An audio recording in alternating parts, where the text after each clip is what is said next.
About a good 99.9% of the last video was all based on this kind of thing, the old 3-note per string,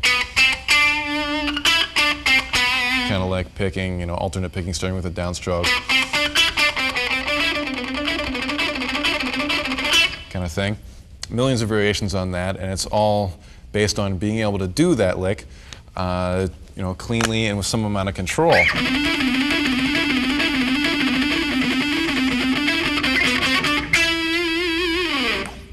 But one thing that is pretty easy to forget, or must be because I've seen a bunch of people doing it, is forgetting about things like dynamics and control of the general tone of the string.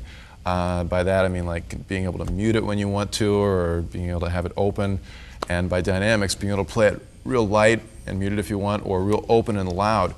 And the basic way to practice this is just by doing that exact thing. A clean tone helps. I mean, if you turn down your volume a little bit and get like a twangy kind of clean tone, you can hear it a lot better. So initially, just try that lick, but do it real quiet and muted, and try to do it at a tempo where it's pretty quick, that you're comfortable with. Something like, then try the same thing, but hit it real hard and don't mute it. And then try to go between the two different feels.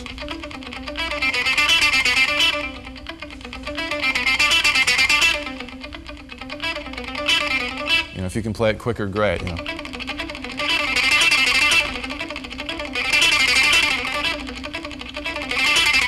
But this takes a lot more control than just hitting everything with the same attack and the same volume. And this will really help you to give it a more musical, just put it in context musically better in any way you play it in a song or in an unaccompanied solo. It'll give you a lot more control. It's a lot more expressive that way.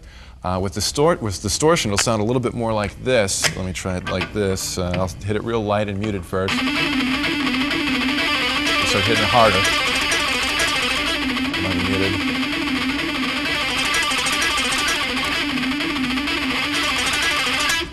Now, if you're not comfortable with this lick yet, or any, fast picking things, just try it with maybe a single note. Take like an A note on the D string or something, and just practice playing that in one note, real lightly and real muted and quiet, and then get real loud with it. You can take any tempo you want. Maybe start off with something like, and get louder, not faster, but louder.